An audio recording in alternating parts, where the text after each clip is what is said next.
Hi everyone, Stephanie Klingshern with 3 hallways, 2 people, 1 topic. I am privileged to have with us again Nikki Inman, who is one of our instructional coaches focused on reading, and she is going to be talking about ways to help at home with reading. So take it away. We just did benchmarking for the middle of the year, and we're seeing lots of good growth with our kids from beginning to middle of the year, and we really want to keep that going. Our kids are getting really good with the skills that they have, and sometimes they just need to read a little bit more at home. But sometimes the parents, you don't know what we're reading, and we don't send our books home to you, but there are ways that you can have access to those things. The first one is before break, I sent home a letter to every kid with a badge on it. This is how they can get to the Boost Hub. And on the Boost Hub, there is like a monster game. This first one. Do you want me to stop for a minute? Yeah, would that be helpful? The Boost game, it targets the skills that your kids are currently ready to learn. It also helps them to practice the ones that they know, but they might need a little bit more help on. Also, there's this one. It's the robot. It's the hub. It has all of the books that we've read in class here in the library. For your kids, you can read them at home. They can read them to you, but there's also the option that they can listen to the story that they have read before, or a new story that they might be struggling with. They can listen to them on here too. So you have access to all of the stories that your students are being asked to read at school, right there.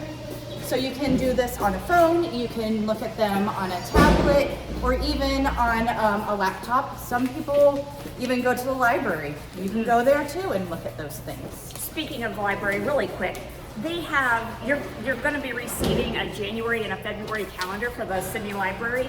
Holy cow, great children's programming. Check it out. Sorry, go ahead. No, yeah. They do a great job. And if you are looking for, you want to tell them things that your kids are interested or learning about, they will help you find books that fit your children.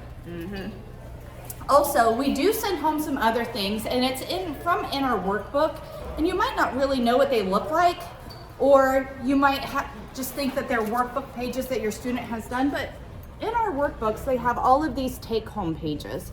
Some of them are their spelling words, which you can ask them to practice by telling them the word and helping them break apart the sounds and writing them to practice them.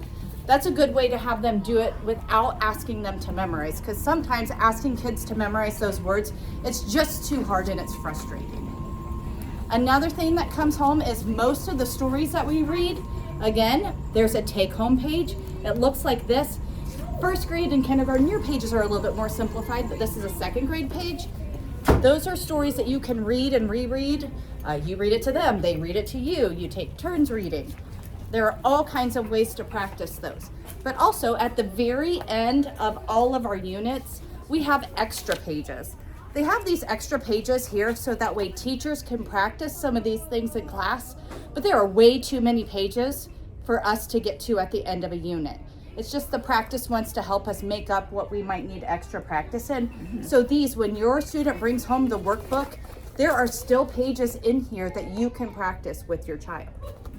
It's there, it's easy, use it. Something else I noticed, Miss Inman, is that when I was helping to benchmark test the second grade students, I was noticing that the kids who are actively participating in the Millionaires Club, and this might be purely coincidence, but what I'm noticing so far is that their growth was way bigger than I ever anticipated that it would be. So get them reading things that they like. Let them pick books and just sit down and have them read. Like the more they read, the more they practice this muscle up here, the stronger it's gonna be. Correct. Yeah. And lots of times the kids have the skills, they just need that extra practice in a text, because the texts sometimes are overwhelming to them because there's so many words and they look at it and they're like, whoa, that's too much. But really, if you help them through it and you sit down, they can make it through, and they do a very good job. Yes, so just practice. Practice reading together, practice those skills at home. Thank you so much for the helpful information. Have a great weekend, everyone. Bye. Bye.